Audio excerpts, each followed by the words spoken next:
Welcome to the Trent England Show, back in our natural habitat here. Of course, we were up at the Capitol yesterday for just a quick program telling you about a couple of pieces of legislation.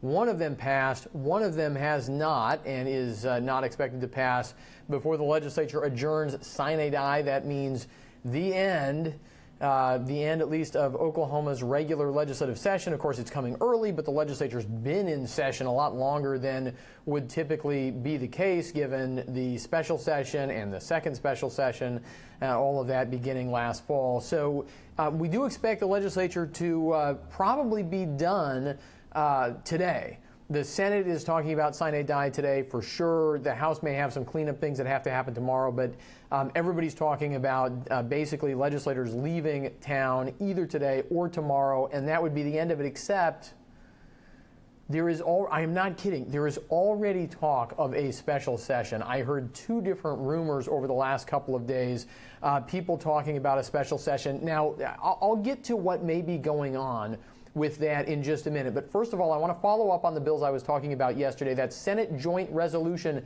70 and Senate Bill 1150. Senate Bill 1150 had these important labor union reforms, basically cleaning up a paycheck protection measure to get the government out of the business of collecting union dues.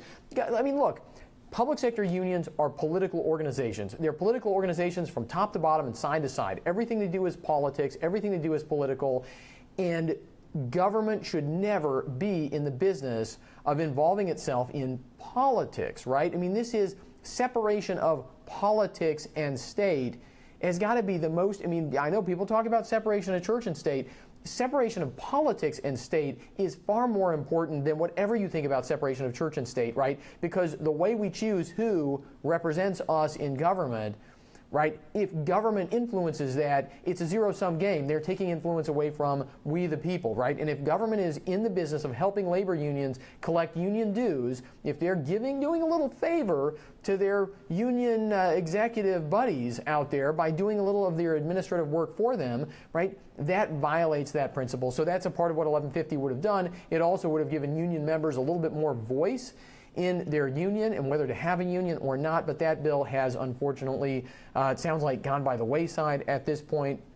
Look, if you want to share with your legislator what you think about that, when you think about those concepts, I still encourage you to do that. But even more encouraging is the fact that Senate Joint Resolution 70 did pass last night in the Oklahoma Senate. It goes now to the people of Oklahoma for a vote later this fall, and this is so common sense, right?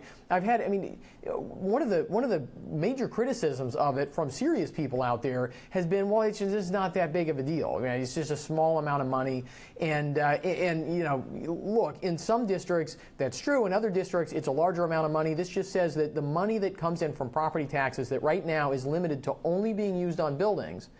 Not bond money, we've explained this on the show before, but money that comes in from property taxes that right now gets used on buildings. School districts could, if they want to, if they choose to, spend that money on textbooks, teachers, teaching supplies, curriculum, whatever they need, right? Why would we have these funding silos that artificially control how money can be spent in local school districts? Makes no sense. This would allow voters to fix it. This will go to the ballot this fall. Common sense, pretty straightforward. We will obviously see what happens and talk about it more as we progress through this year. That's the follow-up on the bills that we talked about. I've got a couple other measures I want to mention, but first of all, these rumors about a special session. Here is a part of what I think is going on, only a part of what I think is going on. One strategy is, it's a leadership strategy. Look, people use this in other settings, you know, outside of politics even, but it is a strategy. People come to you. You think you're a legislative leader, right? And people come to you and they say, I've got this idea. It's a great idea. I want to pass this. And you're a legislative leader and you're not so sure it's a great idea. Well, you know, and maybe you don't want to say, I'm not so sure that's a great idea. Well, one of the things you can say is, that's a great idea. We're running out of time, but we'll probably have a special session later or come back into session later. A couple of weeks ago, they were saying, well, maybe they would leave town, but then come in late May and just kind of have like a wrap up of the regular session before their normal date to adjourn at the end of May. I think that part of what's going on is it's an easy way to sort of park some issues off to the side and then, oh, yeah, maybe we don't have a special session after all. Maybe we don't come back after all, and that stuff is just then at that point dead without anybody in leadership ever having to say, I'm not sure you have such a good idea there after all. I think, now this is me talking here, I think that may be a part of what's going on here. There's also this issue of alcohol regulations and making sure that everything is set after voters adopted changes to how we regulate alcohol in Oklahoma. The legislature still has some work to do to make sure all the regulations are set, all the laws are built around those changes. And so there's some concern that a special session might be necessary to just address that. There's also obviously talk about this measure that is not actually out there yet gathering signatures, but is expected to be out gathering signatures at some point soon to repeal some of the tax increases that the legislature passed earlier this year. Obviously, if that happens, it would take the budget out of balance, and the legislature would need to come back and fix that. Now, obviously, we're not going to know anything about that until November. And yet the legislature could come back early and pass some sort of a provisional law that if voters do this, then this law takes effect and balances out the budget. It would be possible for them to do that. We will see, but that's why I think there is talk of a legislative session going on right now. You may not have heard it, but there is talk of it going on up in the legislative building. Okay, a couple of measures I wanted to highlight, things that passed the legislature even just this morning. Constitutional carry. People, we don't talk about these issues that much on the show because we focus on the budget, we focus on education, some of these other things.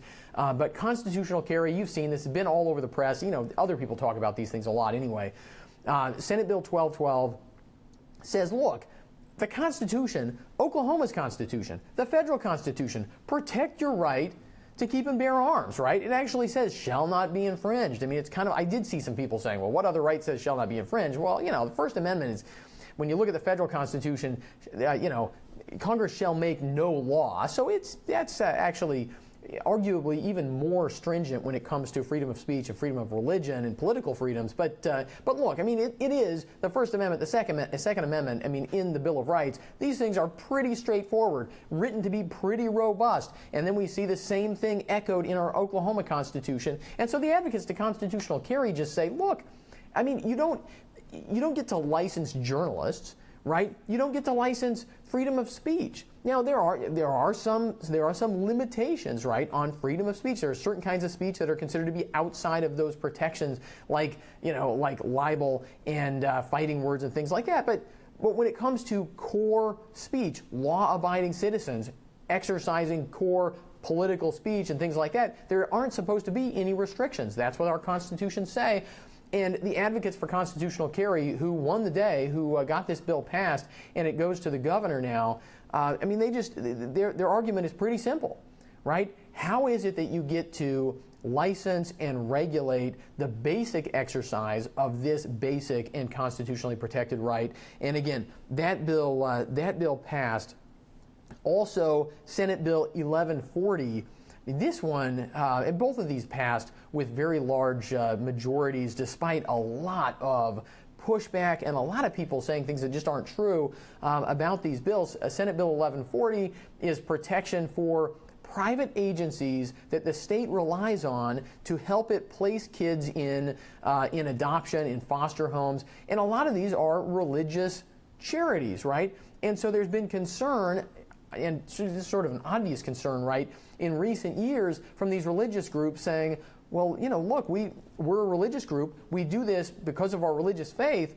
And look, we have certain boundaries, certain regulations, let's say, that we impose upon ourselves and how we do this based on the very same reason why we do it in the first place, which is that we believe these things, right? We believe that some things are actually true, right? And that it's just as true to say you should help your neighbor, right? You should love your neighbor and you should help your community. That's just as true as some other truths about, say, sexual ethics, right? And you got people on the left, of course, who say they don't believe anything is true, and especially not sexual ethics, right? They didn't even use that phrase anymore. I feel kind of old school just putting it out there, but what are you going to do, right? And so Senate Bill 1140 would say, look, those agencies, those private religious organizations, the state cannot discriminate against them based on their religious beliefs, right? Based on some religious belief that they have. And I will say, I got to give a lot of credit to some of the members of the Oklahoma State Senate, and I'm sure the same thing was probably true on the House side, but in the Senate debate, you had people who opposed this bill saying, well, what if there were Muslims doing it? What if there were, which is, just a really sick, cheap attempt to stir up sort of, xenophobic sentiments, right? And the sponsor of the bill said, look, I mean, why should government be reaching in, right, to an agency that follows all the other rules and saying, well, because you focus on helping this group of people, but you don't work with people who do these sorts of things, right, because you have certain religious beliefs, why is that government's business to begin with? They were very good, and I think maintained their a principled position in the face of very unprincipled opposition. That bill passed as well. That bill has to go back, I think, to the House, and then it will go to the governor. But look, I want to make a point about this. After saying, look, constitutional carry, protections for adoption agencies, these are good things. Common sense things. These are narrow little targeted protections of people's rights. And they're so much easier than the protections that matter so much more. Now, I know there are going to be gun people out there, and there are going to be religious liberty people out there who say, wait a second, what matters more than constitutional carry? What matters more than protecting people's religious liberties? I will tell you what matters so much more. And frankly, when it comes, and I am not criticizing these pieces of legislation, these are, in my opinion, these are good bills, these are good things. I'm not criticizing anybody involved with these things. All I'm pointing out is how easy they are compared to the harder work of actually limiting government power overall. Right?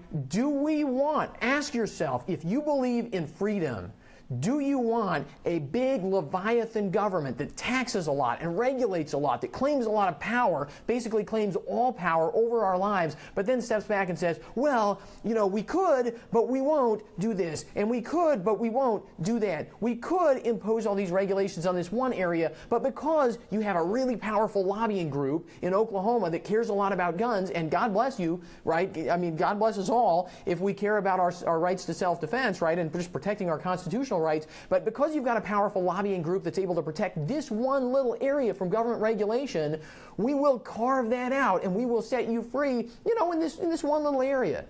But overall, we claim total power over your lives, and then we give you little exceptions. That is failure for conservatives. That is failure for people who believe in the Constitution. That is failure for people who believe in freedom. Ultimately, we can't win that way, and that is why, I mean, look, we have the guys who came up with the Constitution, wrote all this, pretty smart guys, right? I mean, this is why sometimes people get this just dead flat wrong. A lot of the people behind the Constitution were skeptical of a Bill of Rights. Why were they skeptical of a Bill of Rights? Because they worried about people being distracted by shiny objects, right? The Bill of Rights is a bunch of shiny objects. And there's nothing wrong with shiny objects. I like shiny things. Shiny things are good, right? The Bill of Rights is a bunch of things that are true and good and need to be protected. But what they said, and I just don't want us to prove them right so often, what they said was, the problem is, when you put these things out there, you list them off, you say, we have all these rights, it can easily create the impression, the implication, or just allow politicians to get away with acting as if government power is everything. Right? Government has power over everything unless there's some specific rights protection, unless you can point to something in the Bill of Rights. This is where the ACLU is, right? I mean, the ACLU does selectively edit the Bill of Rights. They take out the Second Amendment. They take out things that they don't like, right? But this is where the ACLU is. The ACLU is fine with big government. The ACLU is fine with government being in your business all the time, except for on the specific rights that the ACLU actually cares about, some of which occur in the Constitution. Right? Is that what, if that's what we want, we should just try to, join forces with the ACLU, get them to write the Second Amendment back into the Constitution. We could all be happy with big giant government controlling everything except the things that we most care about. right? The harder work for state legislators, the harder work for citizens, for all of us, is to actually limit government overall, to actually limit the amount that government takes, limit the amount that government does, keep government focused on doing a handful of things well, and get it out of the stupid stuff, the silly stuff, and just the low priority stuff that's wonderful and well-intentioned, right? TSET promote, well, I mean, not saying this is wonderful and well-intentioned, but look, TSET promoting gay bars with state money. I mean, why do we do that? Why do we put up with that? The Oklahoma spaceport, right? We have a space program in Oklahoma. This is crazy stuff. This is silly stuff. Using tax dollars to promote a museum, right? State tax dollars to promote a local little museum. Some people like it because it's got guns in it, but look, this is, if a local government wants to do that, fine. The more local you get, the less problems I have. But when it comes to state government, why can't we just all recognize, you probably agree with me on this, but we have got to help the people around us who believe in freedom but then get distracted to recognize that the most important thing we do is limit government overall, limit the power, limit the money, limit the ability of politicians to claim that their good intentions are always a good enough reason to expand government out to do something else that government hasn't done before, right? This is the message I think that we should take away from the legislature this year, right? We have seen over the last 3 years the legislature increase state revenues by $1.1 billion. That's a lot of money. About half of that happened this legislative session, right? And why did it happen? It happened because we have a lot of legislators. I mean, look, they passed Senate Bill 1212. They passed Senate Bill 1140. We have a lot of legislators who are very willing to protect specific little freedoms and not quite as good or not getting enough support from us to actually do the harder lifting of limiting government overall, of rolling back government where we don't need it, where it doesn't make sense, and actually just allowing people in the private sector to do things, right? To help people to do things that make our state a wonderful state. That's my message today. That's what I've been thinking about as this legislative session wraps up. This, I think, is what we need to carry into the next phase. Of course, as we pivot away from the legislative session, we pivot toward campaign season. And the question in our minds, it's very hard to ask candidates this, but it's not hard to hear it when they talk. The question I always ask myself is, does this person see government as the answer? Right? Because there are a lot of wonderful religious people who see government as the answer, right? They get confused. God, government, they both start with G and O, right? So, I mean, government, God, I mean, somewhere there's probably the answer, right? For them, they really think that way. There are lots of people who are sort of conservative on a lot of issues, but ultimately they're fine with crony capitalism. They're fine with big government as long as it's sort of pro-business, and they don't get the difference between being pro-business and being pro-free markets. They don't get the difference between limited government that just does what they want it to do. These are the kind of things that I'm going to be looking for as we head now toward November, and well, we got June, and then we got July, and then we've got November, all of these elections coming up where we get to make choices. That's what I think we should pay attention to, not just the conservative. If you're a conservative, you can apply this, I guess, if you're a liberal in some other way, not just the conservative virtue signaling, right, that says, well, there are 3 important issues, and I'm on the right side of all those 3 important issues. Well, where are you on the question of whether politicians should have power over people's lives as the default, right? That's what I want to know. Not what little carve-outs are you going to give me because you happen to agree with me on some really important basic issues. Right? That's all well and good, but that doesn't tell me if you are worthy of standing in the company of the people who created this country in the first place and the great state of Oklahoma. That's the Trent England Show for today. One more show this week. We'll be back with you tomorrow. Remember, you can find us on Facebook at facebook.com/Trent England Show and facebook.com/OCPA Think. You definitely want to be on OCPA's Facebook page because we share out a lot of information about the legislature and questions about school finance and everything that gets debated out there that has to do with state government. You're probably going to find important information at OCPA's Facebook page. We're on iTunes. We're on SoundCloud, Stitcher. I'm on Twitter at Trent England, and you can find the whole show archive at OCPAthink.org, even the old radio show archives. It's all up there, lots of great guests and all that. And it just got a new coat of paint this week, so if you haven't checked out the new OCPAthink.org, you should hop over there right now. I'm Trent England. Thanks for watching.